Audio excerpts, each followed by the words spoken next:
right. Hello again, Speed Gaming. Welcome back to today's match of our 2024-25 multi-category tournament between mm2nescartridge and ProfessorSchool. This is game 2. We just saw a very good RBO match between these two. MM2 taking the win. Unfortunately, Prof taking a death to Dragon without a save, which is unfortunately one of the hazards of the category. But we saw some very, very good stuff from both players before that happened. And so Prof is, I think, going to be coming back here, like playing to win here in GT Classic. Mm-hmm. That is going to be our category for the second match. It is the shortest category of the options available in this multi-cat tournament, and tends to favor people who have players who have like stronger base movement, because so much of the game is just like moving through. Like you get all of the movement items early, so you just have to like move as quickly as you can through the entire game from that point on.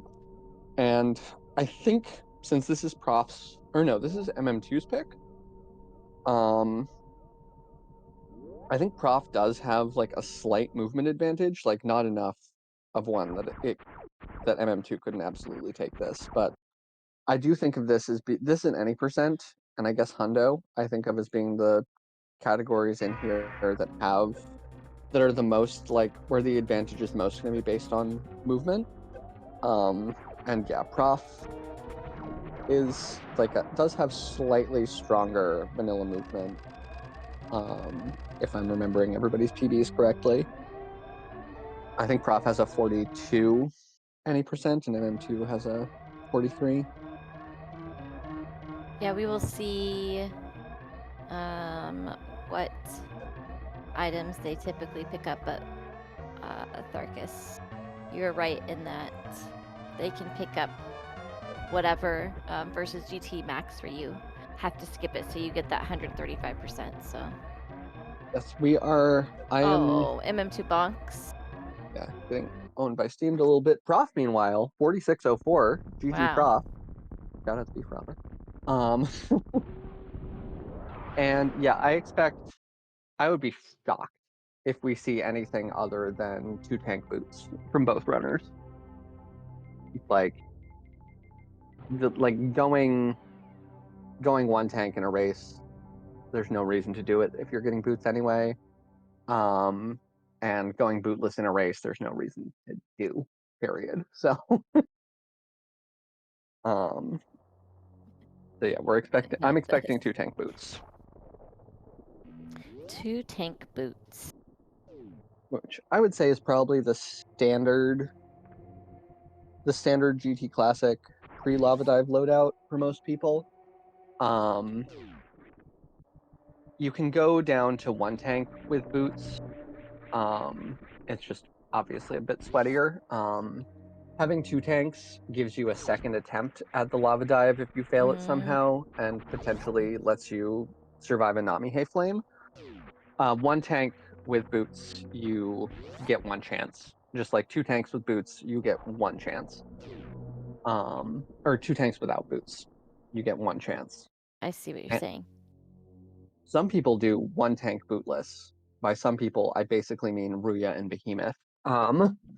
Because that requires you to do a weird Keigo into the Namihe. Yeah, I watched Flame. Link's train doing that because that's the method that he does for his GTC, and it is intense. He practiced that skill for a very long time because you have to do the Keigo and time everything, and it's wild how many runs and how many GTC runs and loadouts like that end at the Lava Dive.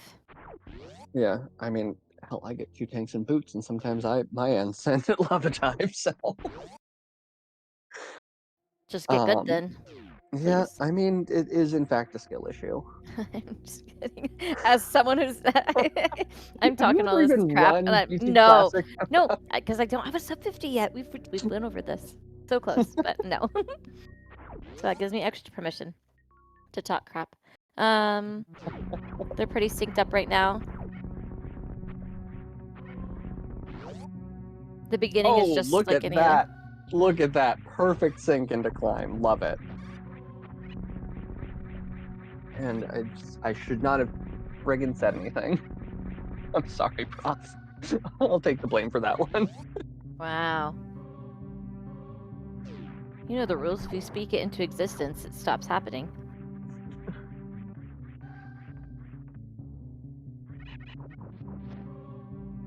Right. So the beginning of this game is very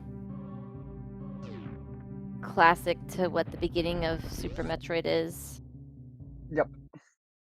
Is And then the first, before they head down, they grab, isn't it Alpha Power Bombs? And then they grab the, and then they grab Varia, right?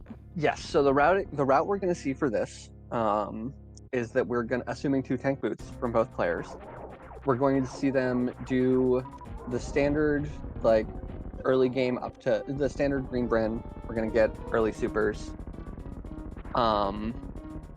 And then from there, when we get to the bottom of Green Bryn Star, we're going to go up Red Tower, but only to get the power bombs. Ooh, Prof, getting an unlucky distribution of drops there. Should still be fine. We'll have to.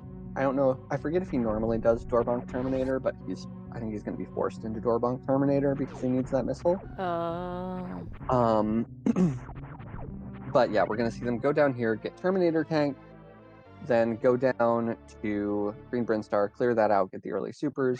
When we get to Red Bryn Star, we're going to go up Red Tower, get Alpha Power Bombs, and then go back down.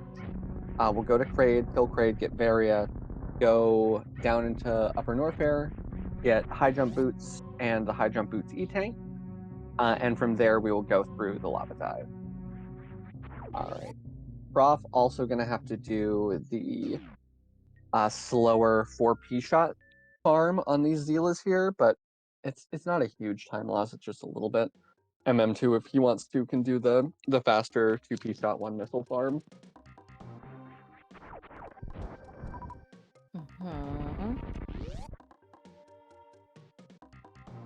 But yeah, that 4P shot farm is a perfectly solid strat. I mained that for a very long time, and maybe go back because I suck at missile strat. Just stop running categories where you have to get missiles in the beginning.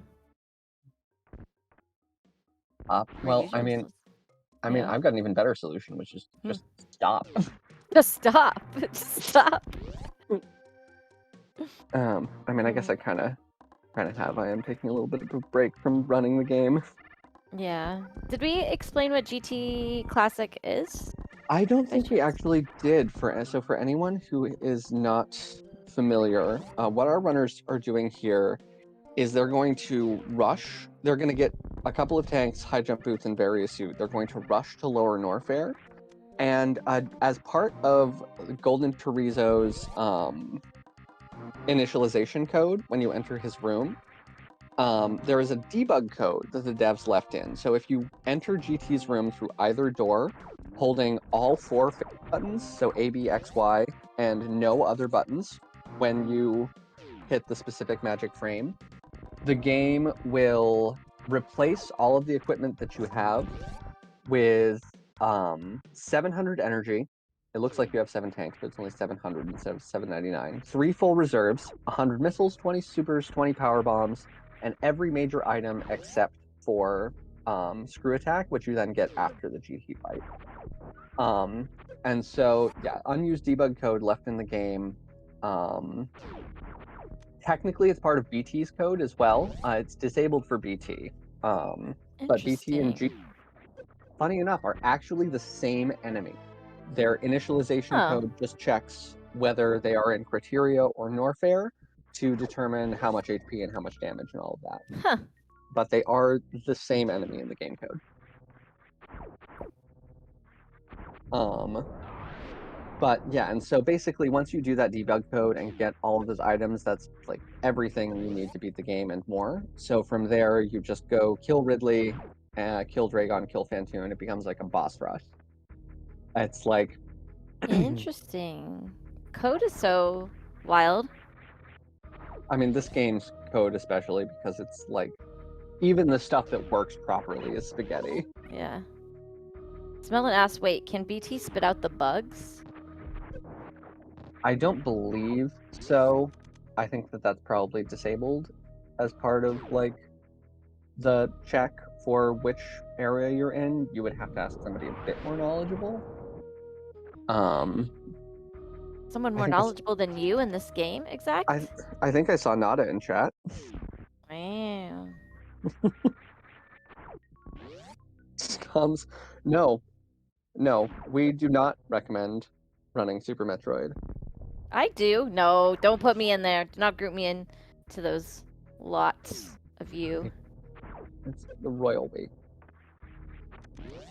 I mean, I I could not in good conscience recommend running Super Metroid to someone who isn't already. Like, if you are already, there's nothing I can really do, but, like, if you haven't made the mistake to start, like, Mm. I will Super en Metroid is a great game. Don't believe the lies. All right, MM2 getting to Kraid first, using a power bomb to jump or to get placed in the right place.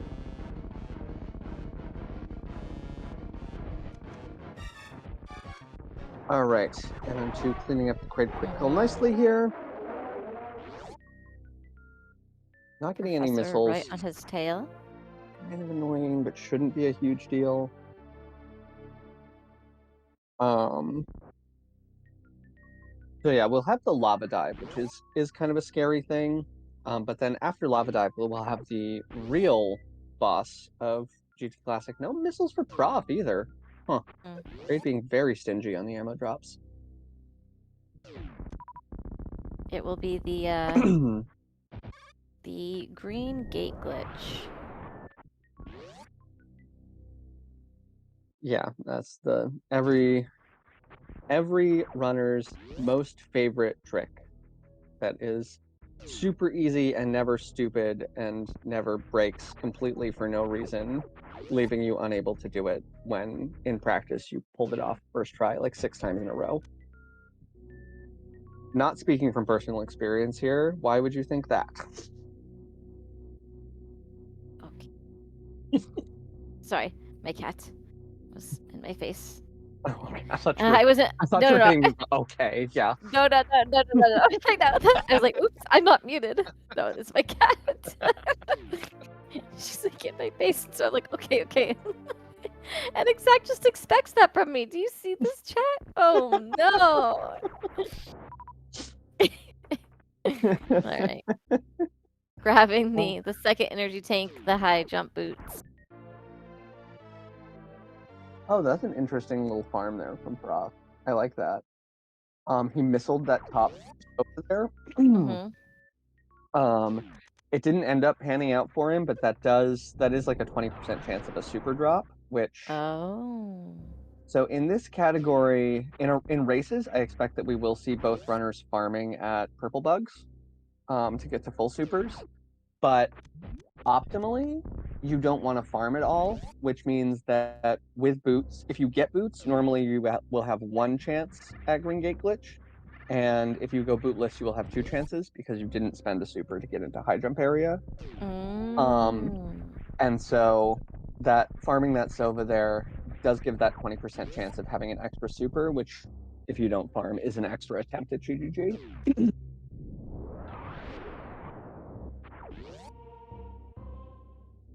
But yeah, I would be very surprised not to see him into purple farming here. Yep.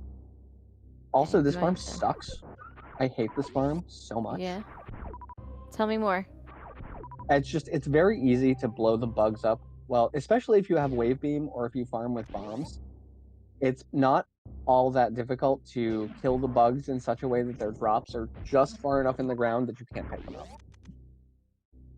It's really Ice. annoying because like the drop the next batch of enemies won't respawn until the drops Oh, yeah. like despawn. So All right. So here goes MM2 into lava dive. I don't know if he saved. I don't know if he did. So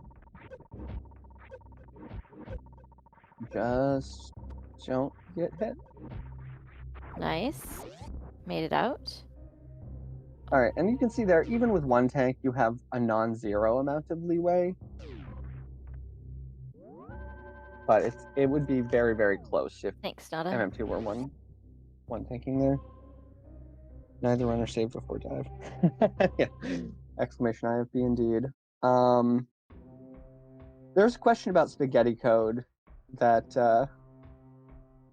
that I tried to rope Nada into answering. What was that? Oh yeah, smelling. Nice, Professor, getting up there. Nice, All very right. well done, Prof. And then MM2 about to head into the GGG, the green gate glitch. Yep, this is the real boss of this run. Yeah, dive. Very nice dives from both runners. All right, third try, but MM2 gets it. To be continued. Game crashes. Hopefully not. Please. MM2, come back. But yeah, Nada, Smellin was asking if BT has if it's possible for BT to do the bug attack that GT does. And I just want to point out that MM2, so when you come in to get the GT code, you must quickly change off Spazer, because bad things happen when both beams are on. And Yes. and then Professor getting the green gate glitch the second try. Nice work. Very nice. Yeah, the game does not expect you to ever have Spazer and Plasma equipped at the same time. And so if you fire your beam when you have both Spazer and Plasma equipped, you will crash the game. There are some categories where that's relevant because if you, depending on what other beams you have equipped, it'll give you a weird glitched beam that does something else. That is not allowed. Those glitched beams are considered major glitches for Super Metroid rule set purposes. So you won't see that in any of the main categories. But yeah, one way that it's you actually, after doing the GT code before the door transition ends, you want to make sure that you release all of the face buttons, because if you go through the door still holding shot and you gain control of Samus still holding shot, you'll buffer a shot with Plasma and Spazer equipped and crash the game. Now they're just grooving. Now they're just cleaning up shop at this point. So going down to kill Ridley, and then going back to finish Dre and Fantoon. Yep. This is like theoretically, this is the optimal boss order: Kraid, Ridley, Dragon, Fantoon. The only for any percent without like GT code, humans can't do it because it requires lots and lots of super jumping. Super jumping. Yeah. So a super jump is something you can do if you have X-ray and Speed Booster and Arcas for the most part. Basically, if you shine spark, like if you're able to like be shine sparking while X-ray is active, Samus won't move, but her vertical speed will continue building until you deactivate X-ray. And so then when you do deactivate X-ray, you just go flying. And for humans, generally, it's doable, but it's hard to make useful because it's very easy to get the wrong speed and go out of bounds. And that's bad. Yeah. MM2 having a very nice Ridley opener. Yeah. Those plasma shots, those first 7, and then what a nice fight. What a lovely time. So we had, it looks like we had the 16 plus 6 fight there. MM2 not even bothering with the drops. Nah, we don't need drops where we're going.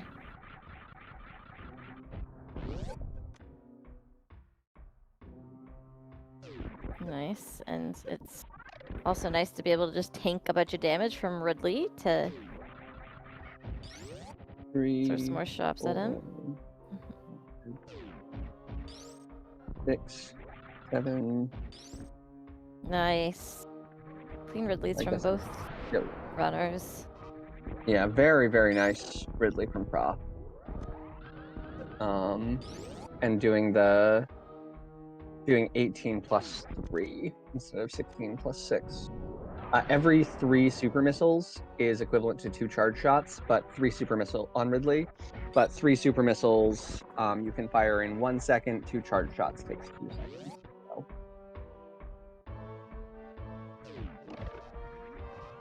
Yeah. Moving on up.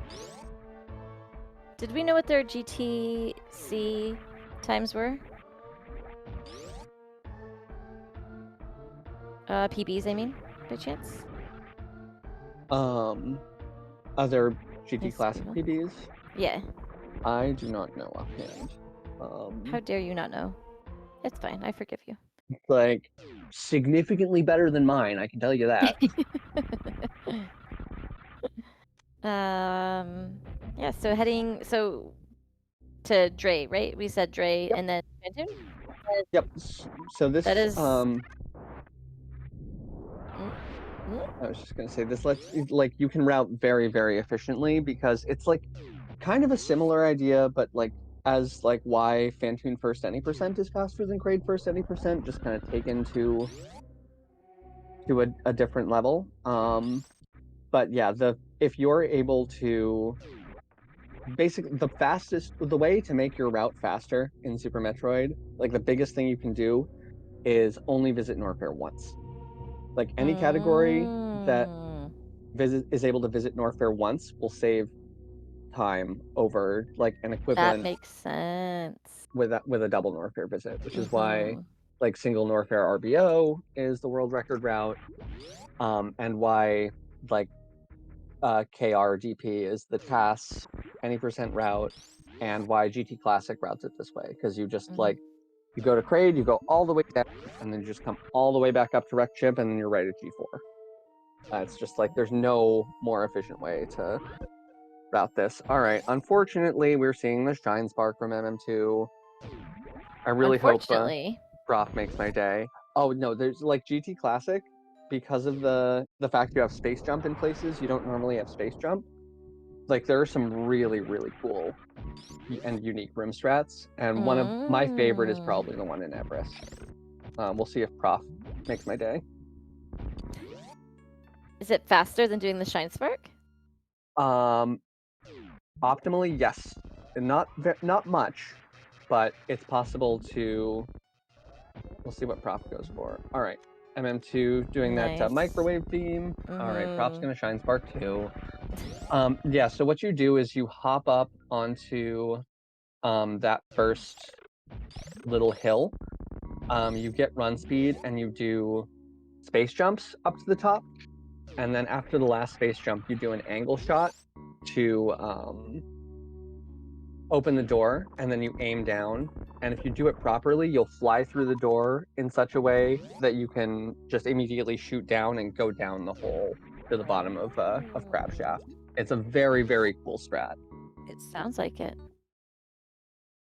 All right, so All right, Professor microwaving as well. Nice. Clean.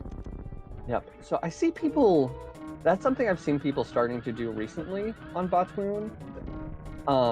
Is a nice spike suit MM2. I know, right? Just like casually getting a spike suit in the beginning. Like, you know what's funny about that spike suit? It literally does not matter that he got it. You know why? That canceled Why? it. He just canceled it. Oh, that's hilarious. Using X-ray cancels a spike suit. So he was just doing it for He's literally just style. doing this to show off.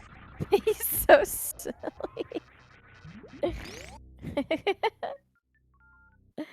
Microwave shrimp. Doesn't that sound tasty? That's hilarious. Warm up spike suit. Um, but yeah, so Nada, I know that they're like the same enemy, just with different initialization routines, which is why I wasn't sure if like there is any way to make BT do the third attack that GT has and BT doesn't normally. I actually am not sure if I knew that Series Ridley and Norfair Ridley were the same enemy. Like it makes sense, but I don't think I knew. So I just want to point out, so with X-raying Dragon by crouching, and what you saw them both do when they were fighting Dragon, they crouch because when Dragon is dead, she forces you to stand up. And so when you see people, I just didn't know if, I just realized it was something that hadn't talked about. So seeing there that both MM2 and Professor microwaving said shrimp and doing so from a crouch position so that they weren't just sitting there spamming X-ray at her into the next year. Oh, nice. Cool little bouncy ball strut. So close. I think there's a version where you can actually use your blue to like break the speed block, that first set of speed blocks as well. Mm. Still very, very cool. And MM2 remembering that you do go to Fantoon after Dragon in this category. GG's. But yeah, on the force stand thing from Dragon, like it's very useful when you're microwaving for sure, because it lets you know exactly when you can stop. But that force stand is also what causes Dragon Blue Suit, because it will interrupt a Shine Spark if you kill her with a Shine Spark, which gives you a Blue Suit. Oh, interesting. And it's all because otherwise you could potentially be locked into the grabbed by Dragon pose if you kill her while she has you grabbed. This game is so silly. It's like I like to say, just a beautiful pile of utter garbage. Abject Well, trash, but very pretty trash.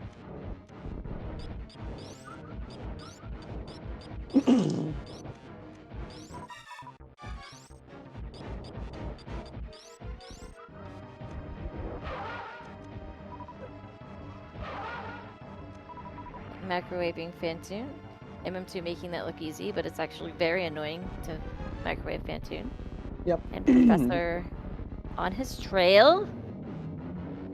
Yep. Yeah. Unlike with Dragon, where you can just kind of lead off with the charge shot, Fantoon, if you just hit Fantoon with a charged plasma shot, when he first opens his eye, he will immediately disappear because it's too much damage. So you need to hit him with at least one missile and then charge your shot and do the microwave. And that menuing can be very obnoxious, especially when you can't see X-ray. Because our runners here, because the GT code gave them every major, they do have all of the majors. But you can't see grapple or X-ray because the HUD doesn't update until I think you have to collect. Like collecting grapple or X-ray will do it. Saving and reloading will do it. There might be one other way to fix it, but I can't remember offhand.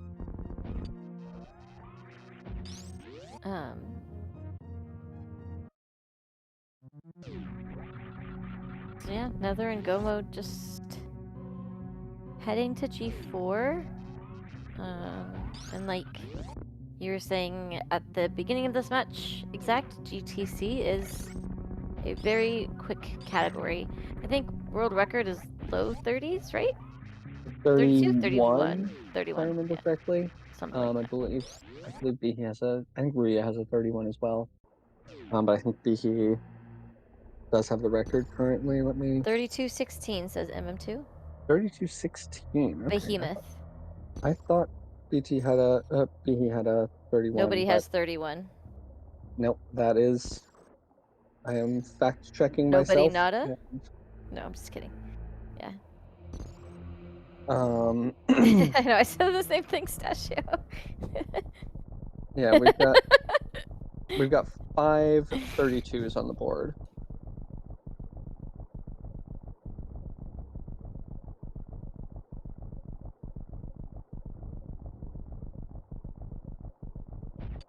All right, we've got a pretty close race here, all things considered. Yeah. I mean, MM2 hitting down on the elevator at 28:40. Prop only going to be about 40-ish seconds behind.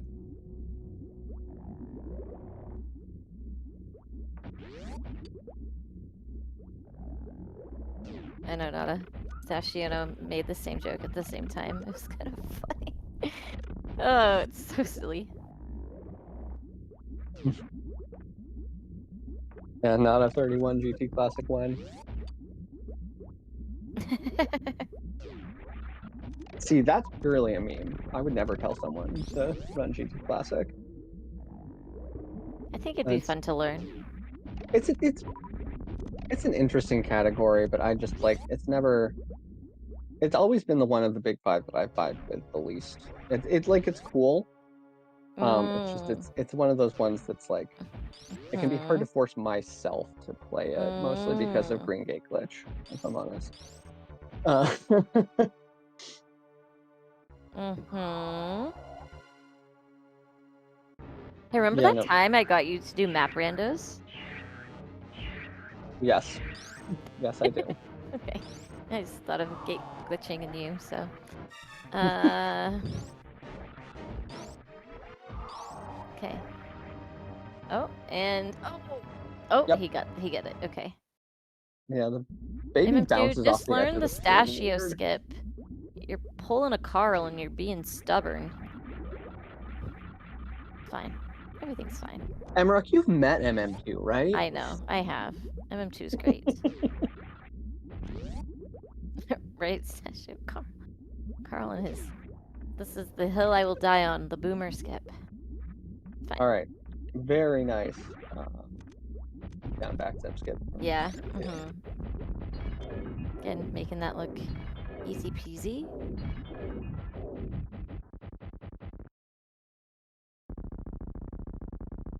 And then Professor doing the stachio skip, not the boomer skip, and getting it. Very nice out of Prof. Yeah.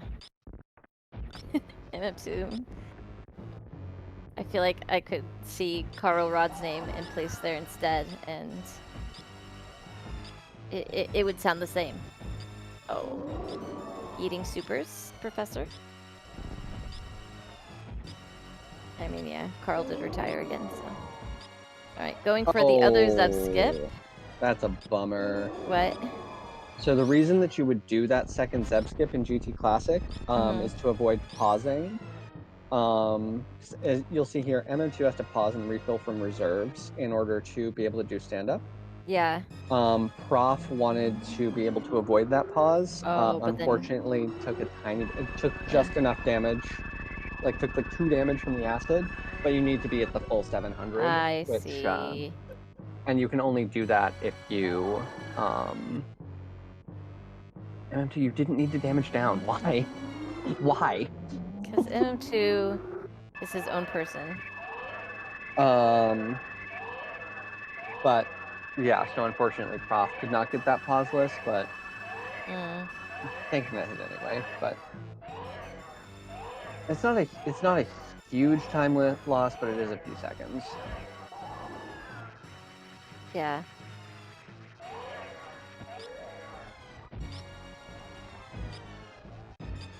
Generally, Alright, so the about stand-up 5 or glitch, 6. you have to have 7 tanks to do so?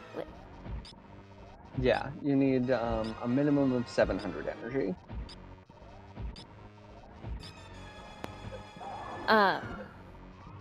And it is faster because, as you can see, you can continue to damage Mother Brain, which carries over into the Mother Brain 3 phase. All right, I don't know what we're looking for here. I damage them because I get more time with babies, so I can do less inefficient movement and stand up. There's an actual reason. All right, Prof. No, it looks like no. Oh no, that's not a good cutscene. Did Prof get 2 cries? I don't. Double Okay, 2 cries is both of not them a. got 2 cries. I still have no idea how to tell if someone's gotten 2 cries or not. I don't. That I didn't even is know the what. 2 cries was a thing, but Yeah, here we you are. just manip Mother Brain into sitting down faster. How do you do that? I don't know why you're asking me, considering I just said I had no idea how Oh, it worked. fair. All right. All right. You know what? Fine, exactly. I thought you knew everything, but I was wrong. It's fine. I mean, whatever I don't know, Nada definitely does. So as long as you've got both of us in the room, like you're set.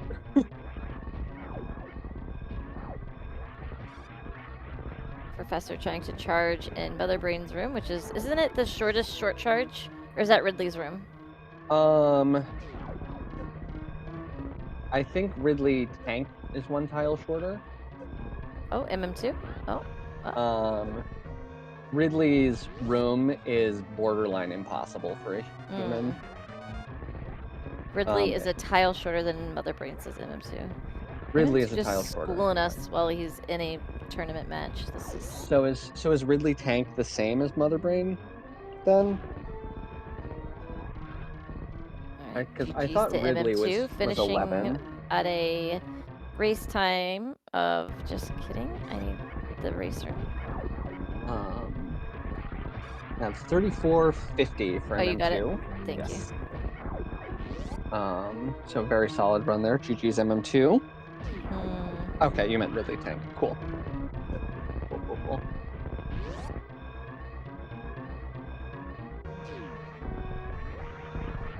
Yeah, that's what I assumed he meant Ridley Tank, but... Yeah, I mean, I don't know why I doubted myself. All right, and so now finishing up here in second place with an official race time, GG time of 35:37. ProfessorSchool, GG's to both of our runners here. Very, very excellent match. Both matches were very well done. They were, neck and neck in the first match, and here they are, right? Less than a minute apart. So, absolutely.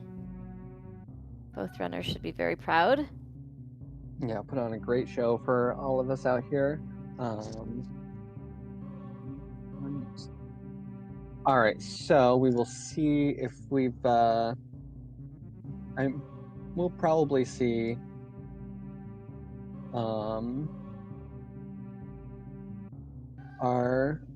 we may well see the runners popping in here for an interview here once they get everything sorted. We'll see.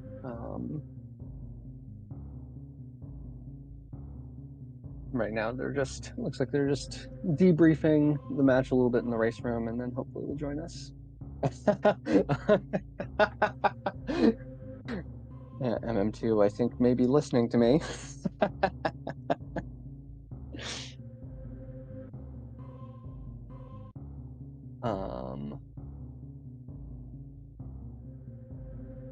All right, so it should be just a moment. I think we're gonna get both of them at once. Just a sec.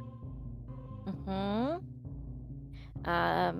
while we're waiting on them, I wanted to circle back long ago when I was commentating on the other races where I talked about Godzilla voices being used as the bosses here in Super Metroid, and people were asking about the specific... Oh, are they there?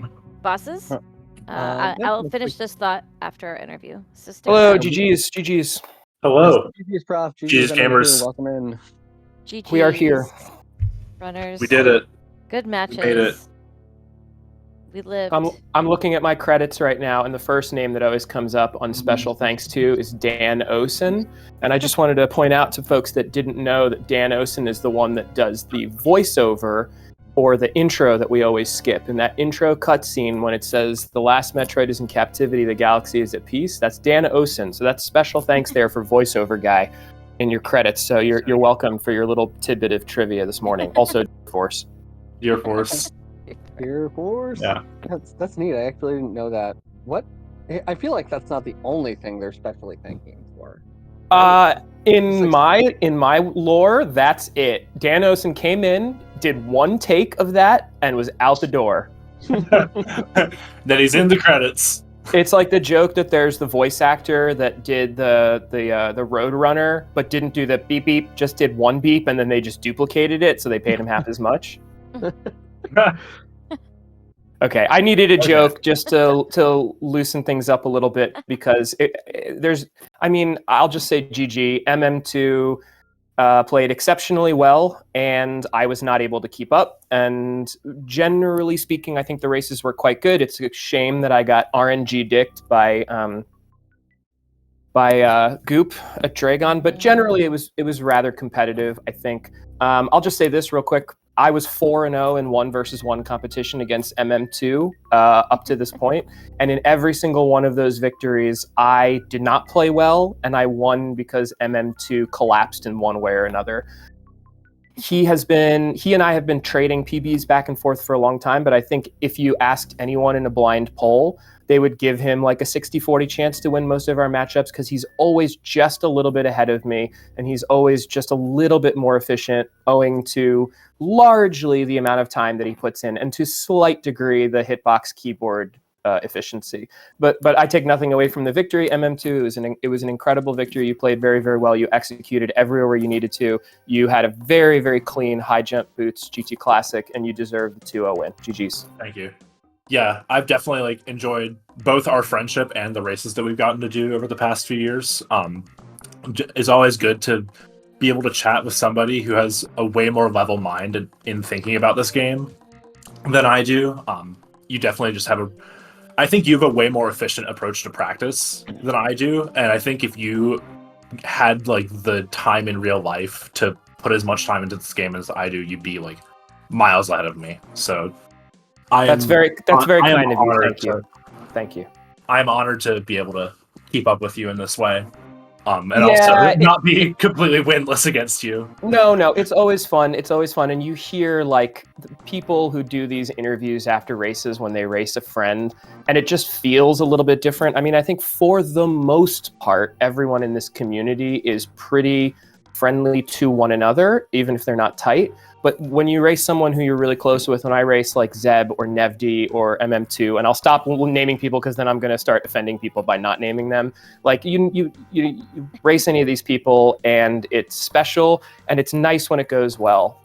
In my RBO, I golded my first 3 splits. I was 30 seconds ahead of my PB. I had a little shambles in a couple places on the exit of LN. I played a little bit safely in some places to farm up a little bit of extra health. And I thought we were going to have a really, really close nail-biter race. I was a little behind. I decided not to save it Dre to make up some time. And I don't know, if someone can educate me and tell me that I'm wrong in my setup for Dre and I'm doing this to myself, I would love to learn that.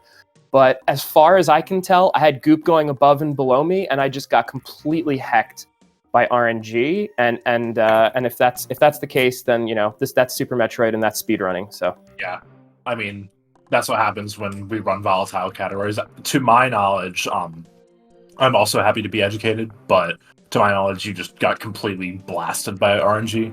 But if somebody, cough cough nada, makes a graph of where the goops are likely to go, then I think that would be an awesome resource for RBO and all the categories that do suitless Dre. Because it's just such a pain when that stuff happens. Yeah, but for sure.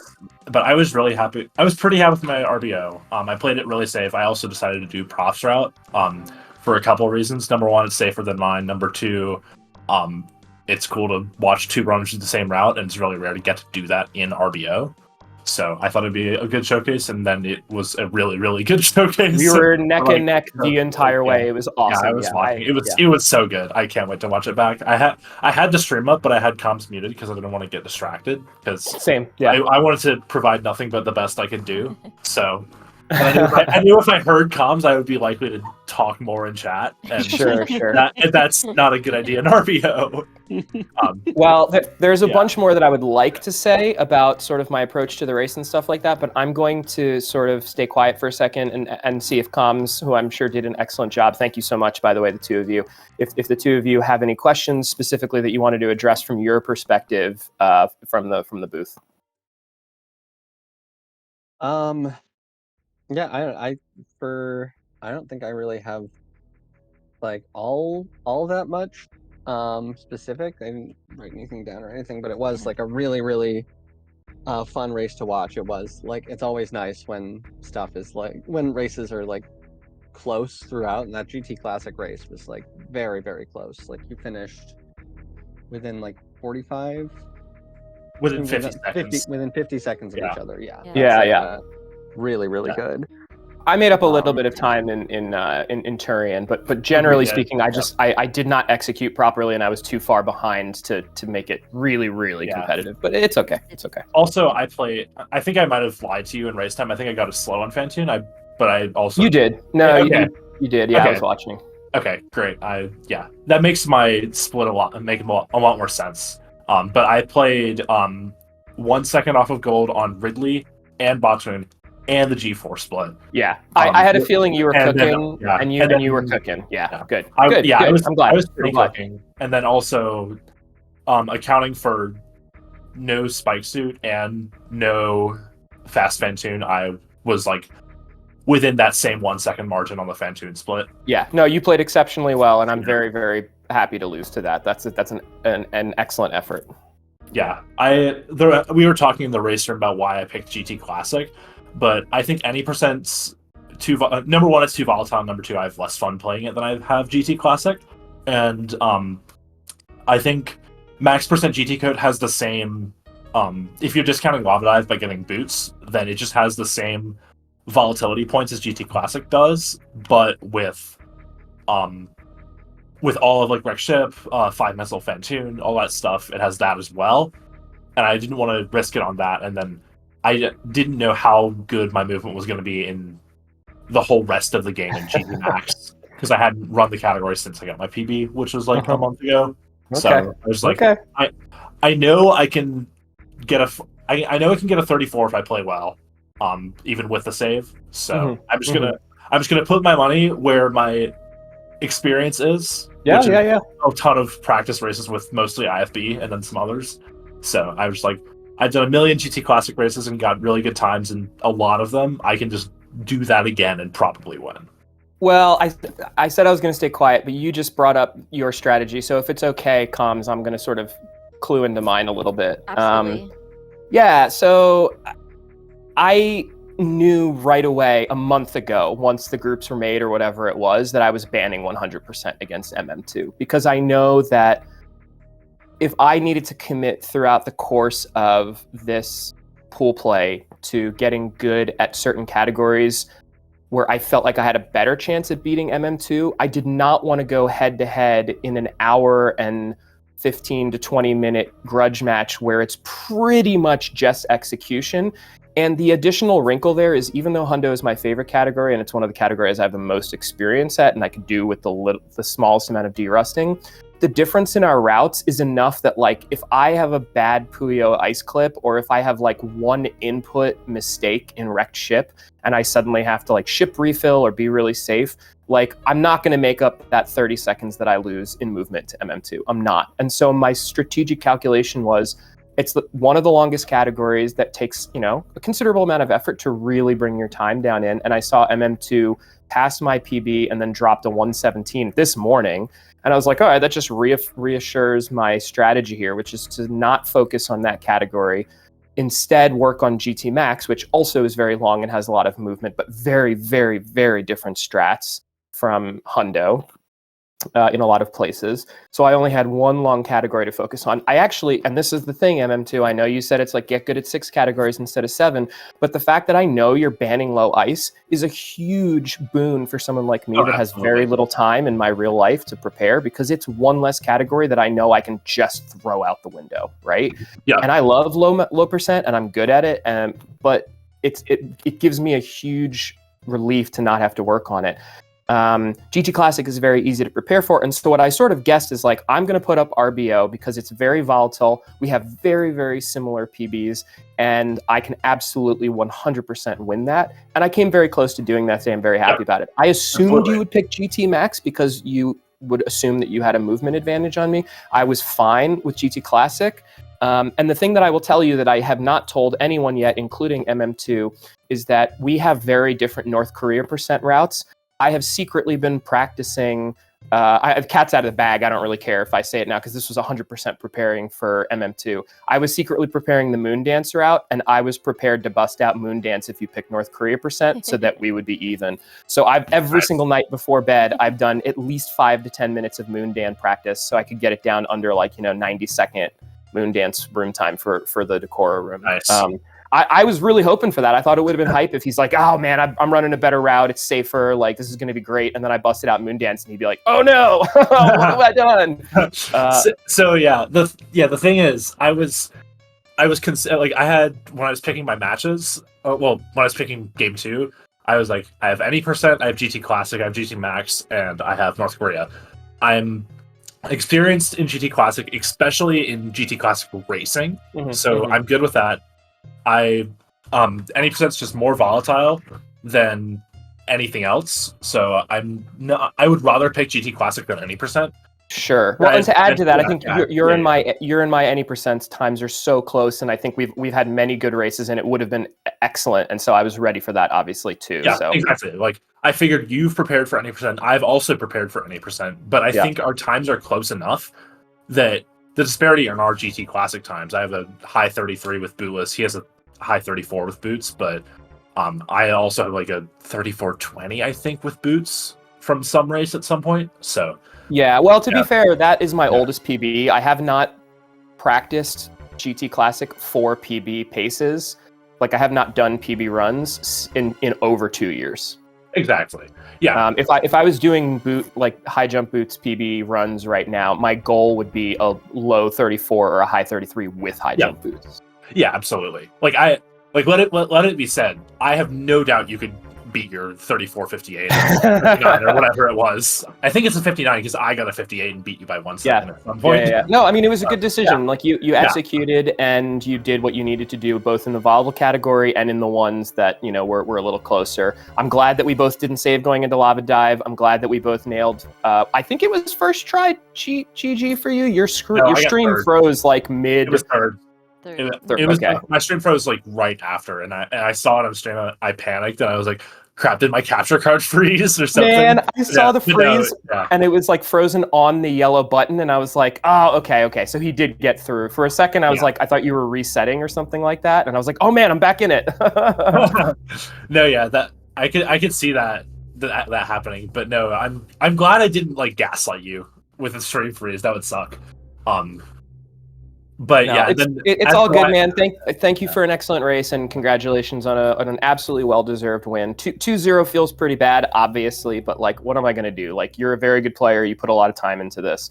I'm going to finish in the tournament wherever I finish. I'm going to put in the time that I can put in, and hopefully MRock is a little bit happier with my response in comms booth this time than after my last race. Yeah.